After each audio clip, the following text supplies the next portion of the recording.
Hizi ni ripoti za Komba TV. Hakikisha una subscribe, una share, una like na kucomment ili wa kwanza pia kuweza kupata update zote ambazo tunaendelea kuzisogeza. Bwana, bila shaka kumekucha vizuri kabisa, na by the way jana ilikuwa ni siku nzuri kweli kweli, siku ambayo tulishuhudia finali ya kikatili sana, finali ya maamuzi ya kombe la shirikisho barani Afrika, finali iliyokutanisha Simba ya Dar es Salaam dhidi ya RS Berkane kutokea pale nchini Morocco. Kwani moja kati ya mchezo ambao pia ulipa nafasi ya kuweza kuchezwa vizuri kweli kweli, lakini Simba bahati haikuwa kwa upande wao. So stories zimekuwa ni nyingi sana kuhusiana na tukio ama matukio mawili. Tukio la kwanza ni tukio la kadi nyekundu ya Yusuf Kagoma, ambayo mashabiki wengi wa Simba ni kama wameataki hivi na kuonekana kwamba mwamuzi hakuwa yuko sahihi. Lakini ni kwamba ukishuhudia mchezo wa jana, ile haikuwa ni kadi ya kwanza kabisa kwa Yusuf Kagoma, lakini ni kwamba ilikuwa ni kadi ya pili. Yani alipewa kadi kwenye tukio la kwanza, lakini baadaye akaja pia kupewa kadi ile ya pili ambayo mwamuzi alitoa kadi ya njano na mwisho wa siku kumongezea na kadi nyekundu, jambo ambalo pengine lilienda kuigharimu zaidi klabu soka ya Simba na kusababisha kadi hiyo Simba wacheze wakiwa pungufu.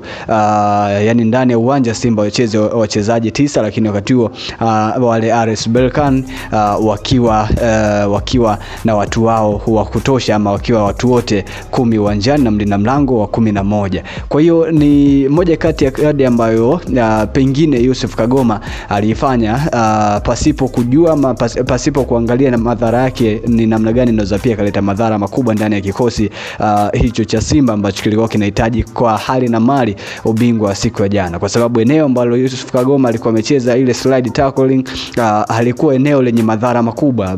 Bora hata pengine mchezaji huyo aliyekuwa aliyemchezea hivyo angemwacha, kwa sababu asingeweza kuleta madhara yoyote kutokana na Simba nyuma kwenye eneo la ulinzi walikuwa wako na faida kubwa ya kuwa na walinzi wengi kwenye eneo lao la ulinzi. Kwa hiyo ni tackling ambayo Yusuf Kagoma alifanya pasipo pengine kuangalia madhara yake ni kiasi gani, kwa sababu hapakuwa na sababu yoyote ya msingi na hapakuwa sehemu labda pengine ya kusema akimwacha jamaa angeweza kufunga. Hapana. Kwa hiyo kwangu mimi narudisha pia lawama kwake Yusuf Kagoma, alitakiwa kuliangalia sana kwenye ile eneo. Lakini tukio la pili ni tukio lile ambalo watu wengi walikuja kulishuhudia baada ya game kumalizika, na hilo ni tukio nalizungumzia tukio la Fabrice Luamba Ngoma na mlinda mlango Musa Kamara kwenye kugombana hadi kutaka kupigana. Bwana, ile tukio lilifanyika wakati wa mapumziko pale, na sababu kubwa ni kwamba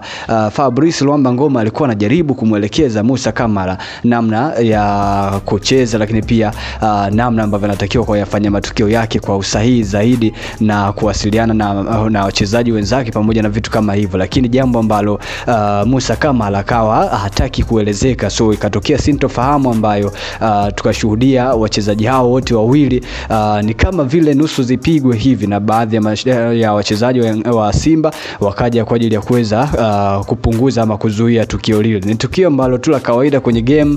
Of course watu wote walikuwa na tempa yale ya juu, ukiangalia umuhimu wa mchezo wenyewe, lakini pia ukiangalia tayari walikuwa wako na wako nyuma kwa goli moja, kwa sababu ule wakati ulikuwa tayari ni wakati ambao Simba ameshapata goli ama anaongoza kwenye goli moja. Lakini shughuli ambayo ilikuwa ipo ni Simba kupata goli la pili na kuweza kulevel pengine scoreboard na kuweza kuweka aggregate kuwa 2-2 na mikwaju ya penalty pengine ingefuata. So ni eneo ambalo ama ni nyakati ambazo Simba alitakiwa kuongeza umakini wa hali ya juu.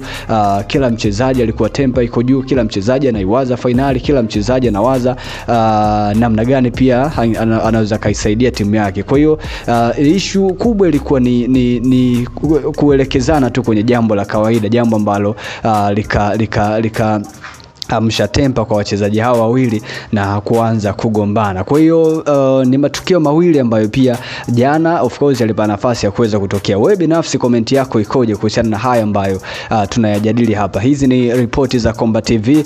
Subscribe, share, like na comment.